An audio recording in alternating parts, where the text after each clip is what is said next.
जय श्री जगन्नाथ दर्शक बंधु ମୁଁ ଦେବାନନ୍ଦ ଆପଣଙ୍କୁ ସ୍ୱାଗତ କରୁଛି ଆଜିର ନୂତନ ଅଧ୍ୟାୟରେ। ଦର୍ଶକ ବନ୍ଧୁ ଆପଣ ସିଧାସଳଖ ଦେଖୁଛନ୍ତି ପ୍ରେମ ସାଗର ବାବା ଅରକ୍ଷିତ ଦାସ ମହାରାଜ ସିଧାସଳଖ ଆମ ସହିତ ଆଜି ଯୋଡ଼ିଛନ୍ତି। ଏକ ଗୁପ୍ତ ସ୍ଥାନରେ ଆଜି ଆମେ ଆସି ପହଞ୍ଚିଛୁ, ଯାହା ଏଇଟା ଅଥଙ୍ଗା ଅଲଣା ଏବଂ ପ୍ରାଚୀ ନଦୀର ତଟରେ ଆମେ ପହଞ୍ଚିଛୁ। ଏବଂ ଆପଣ ଦେଖିପାରୁଥିବେ ଏଇ ଯୋଉ ସ୍ଥାନଟି ରହିଛି ଗୁପ୍ତରେ ଥିଲା, ଯାହା ତ୍ରିବେଣୀ ସଙ୍ଗମ ନାମରେ ଯାହା ପରିଚିତ ଏବେ ହଉଛି। ସିଧାସଳଖ ବାବାଙ୍କ ସହିତ କଥା ହେବା, ଆମ ସହିତ ଯୋଡ଼ି ହେଇକି ରହିଥାନ୍ତି।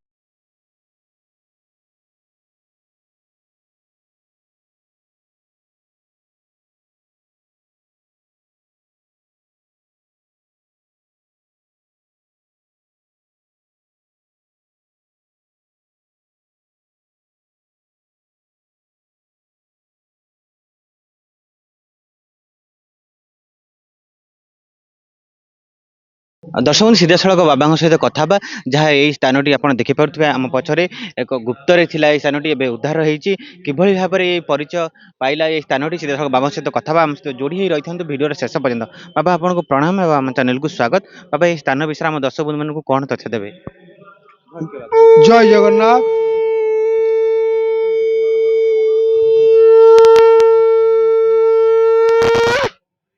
ଜୟ ଜୟ ଜଗନ୍ନାଥ। ଜୟ ଗୁରୁଦେବ। ଏ ପବିତ୍ର ପ୍ରାଚୀ ନଦୀର ଏକ ନଦୀ, ଏ ପ୍ରାଚୀର ମହିମା ବହୁ ପ୍ରାଚୀନ। ଏ ପ୍ରାଚୀ ନଦୀ ଏ ସ୍ଥାନଟି ହେଉଛି ଅଲଣା ଏବଂ ଅଥଙ୍ଗା ନିକଟ। ଏଠି ଏକ ବିରାଟ ଆଧ୍ୟାତ୍ମିକ କାର୍ଯ୍ୟକ୍ରମକୁ ପଦକ୍ଷେପକୁ ହାତକୁ ନେଇଛନ୍ତି ଅଭିରାମ ସରସ୍ୱତୀ ମହୋଦୟ। ତାଙ୍କ ନେତୃତ୍ୱରେ ଏଠି 1,01,108 ଲିଙ୍ଗର ସ୍ଥାପନ କରିବାର ଯେଉଁ ପରିକଳ୍ପନା କରିଛନ୍ତି, ମଧ୍ୟ ସେ କାର୍ଯ୍ୟକ୍ରମ ଚାଲି ରହିଛି। ଆଜି ହେଉଛି ଏ ଅନନ୍ତ ବିଶ୍ୱ ଶାନ୍ତି ଯଜ୍ଞର ପୁଣ୍ୟାହୁତି ଦିବସ। ୟା ପୂର୍ବରୁ ଆମେ 2 ଦିନ ଏଠାରେ ଦେଖିଲୁଣି। ଗୋଟେ ଅନୁଭୂତି ଆମର ଆସିଲା। ପ୍ରାଚୀ ବହୁ ପୁରାତନ, ସମୁଦ୍ର ଠାରୁ ବଡ଼ ବା ଅନ୍ୟାନ୍ୟ ତୀର୍ଥମାନଙ୍କ ଠାରୁ ବଡ଼ ବୋଲି ପରିକଳ୍ପନା କରାଯାଇଛି। ବ୍ରହ୍ମାଙ୍କର ମାନସ ପ୍ରାଚୀ।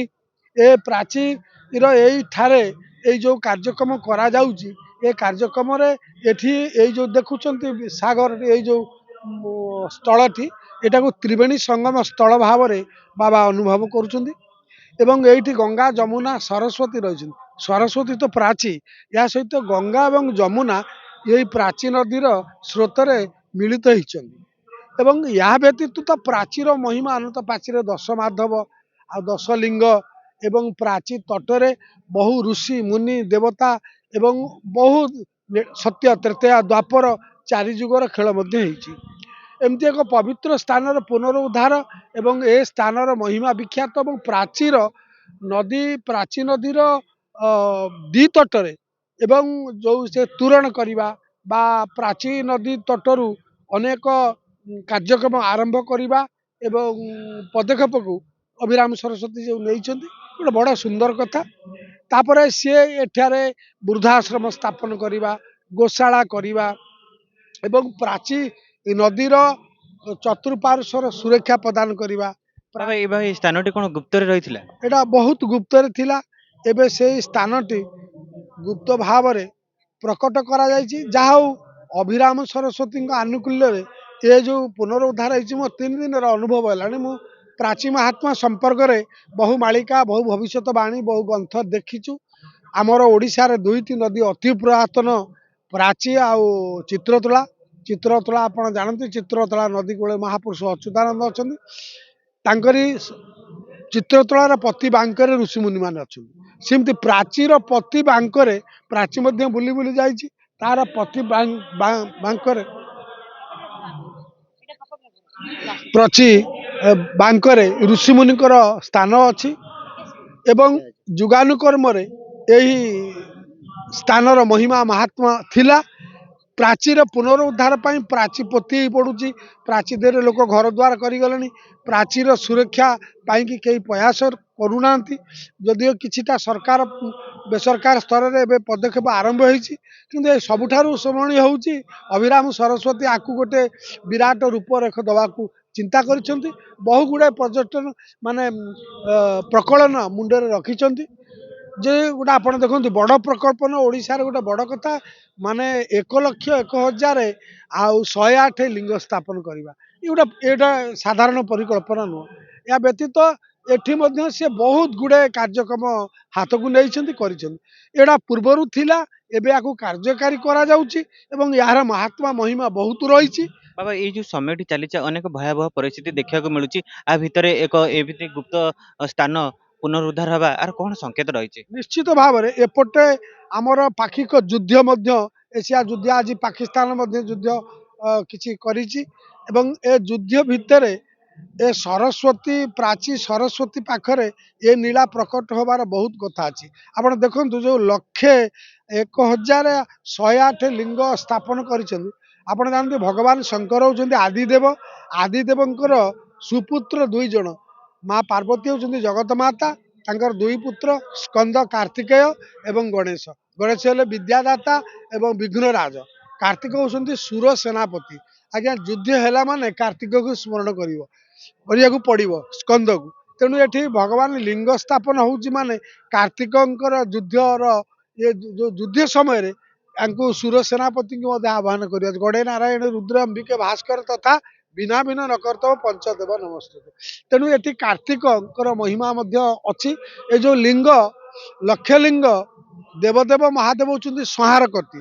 ଯଦି ସିଏ ଚାହିଁବେ ସମସ୍ତ ପ୍ରକାର ପାପ ତାପ କୁ ସଂହାର କରିଦେବେ। ସିଏ ଚାହିଁଲେ ମଧ୍ୟ ଏ ଯୁଦ୍ଧର ଅବସାନ ଘଟେଇ ଦେବେ ଏବଂ ତାଙ୍କୁ ଆଦିଦେବ ନିରଞ୍ଜନ ଆଦିପୁରୁଷ ପରମାତ୍ମା ବୋଲି କୁହାଯାଏ। ଶିବଙ୍କ ସମ ଦେବତା ତ୍ରୈଲୋକ୍ୟରେ ଦୁର୍ଲଭ।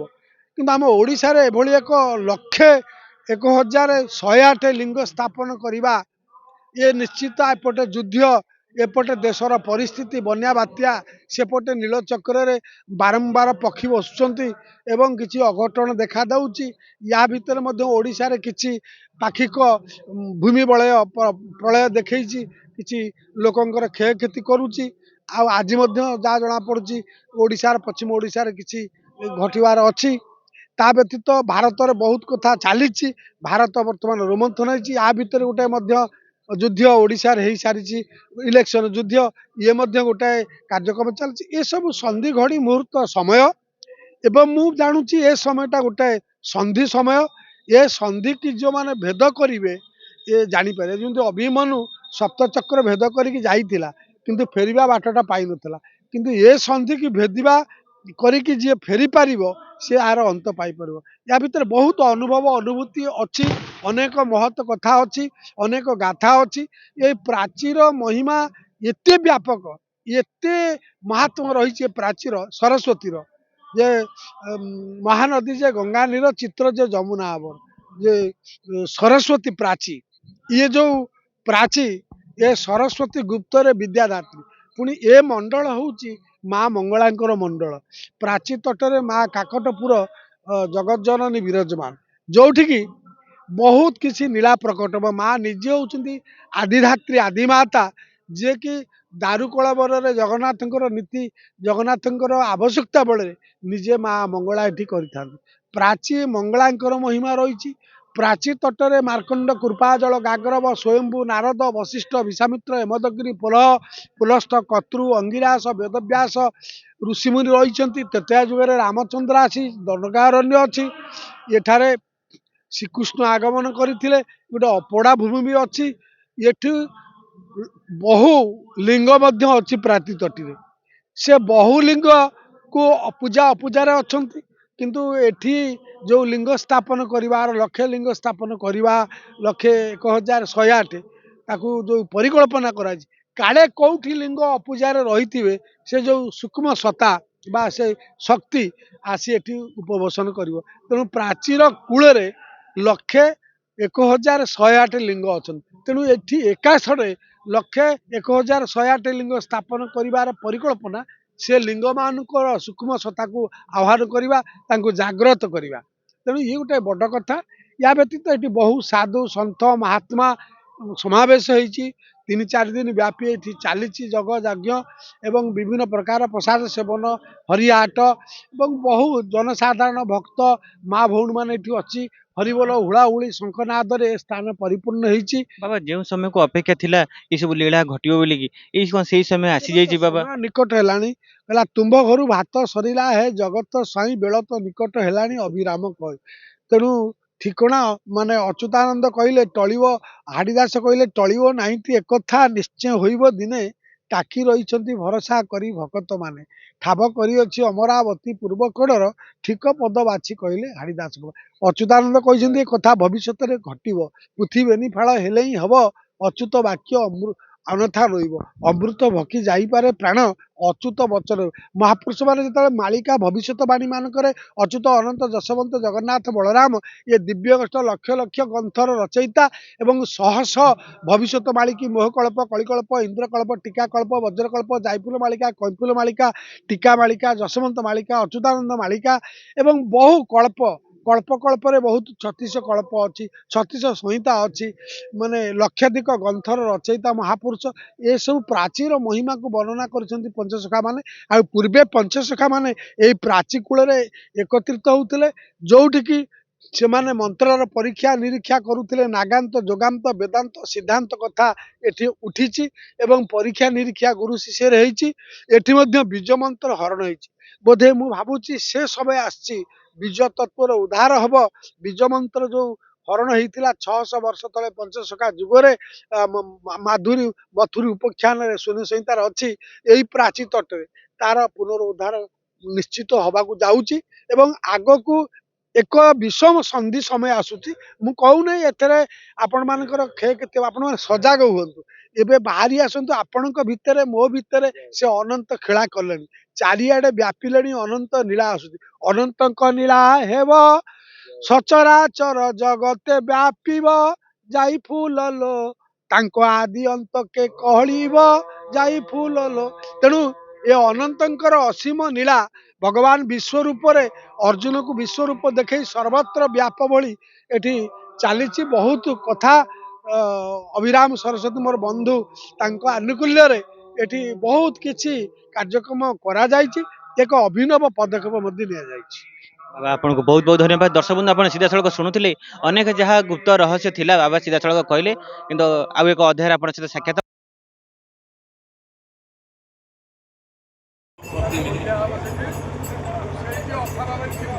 तेणु जड़े प्रतिनिधि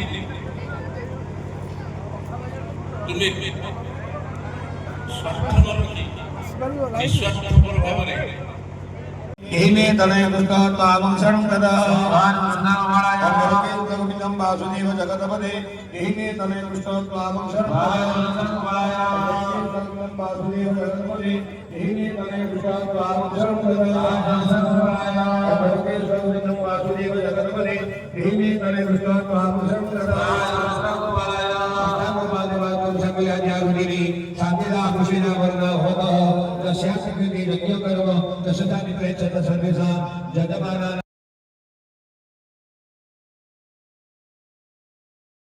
हाथ भगवान देछि भगवान को पाटी केवल भगवान देछि आखि भगवान देछि जदि ताकू आमे जदि प्रयोग न करबा ताकू ताक पूजा जदि व्यवहार न करबा ताले आप जीवन होती बने हाथ रे काली बनेबे संतान को प्रार्थना करबे जय संतान प्रभा प्रभु की हे माधव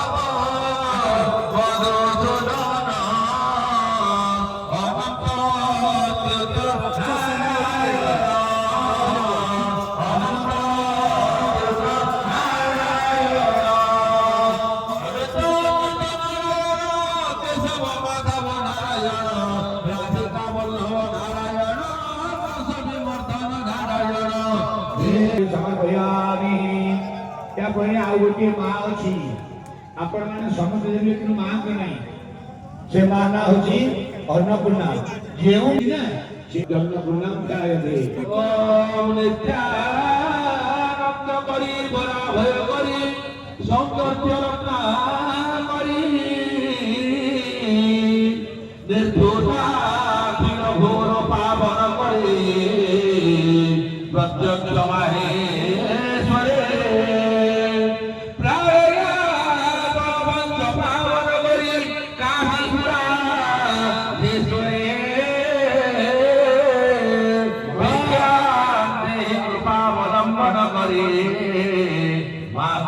अन्नपूर्णेश्वरी अन्नपूर्णायै ध्यान पुष्पाञ्जलि समर्पयामि ओम ह्रीं श्रीं नमो भगवते माहेश्वरी अन्नपूर्णायै ओम ह्रीं श्रीं नमो भगवते माहेश्वरी अन्नपूर्णायै ओम ह्रीं श्रीं नमो भगवते माहेश्वरी अन्नपूर्णायै शांतिदार पुष्टिदा वरदा भवतः यस्या सख्येति यज्ञं कर्म तस्य शान्ति परिच्छेद सर्वेषां यजमानानां प्रियतां नमः ततः पुष्पाञ्जलिं रक्तां विचित्रवदनां त्वमभारभद्रां नृत्यों दिवेन्दुसखा भरतनेत्रा हृष्टो भजे भगवती भवदोत्कहस्ते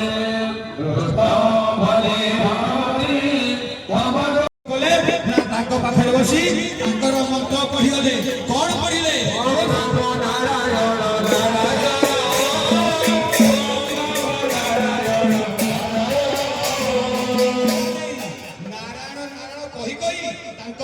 दिन बीतीगला नारद भाविले मुझे भगवान पाखे जो गर्व करके से गर्व को खंडन करने प्रभु मत परीक्षा कर कौन करवा तेणु से माँ थी ए पो तू रो बाबाजी होना कहीं जिते ज्ञानी होना कहीं किंतु भगवान चिंताधारा तो हृदय भितर नहीं आम समस्ते ठिया क्या ना जनक अनंतेश्वर महादेव एवं बाबा अभिराम प्रति यदि स्नेह सदा थी से पिला जीव कौन करी ना तू गोटे आउ गोटे ना जप करी ए ना हबनी ना कौ ना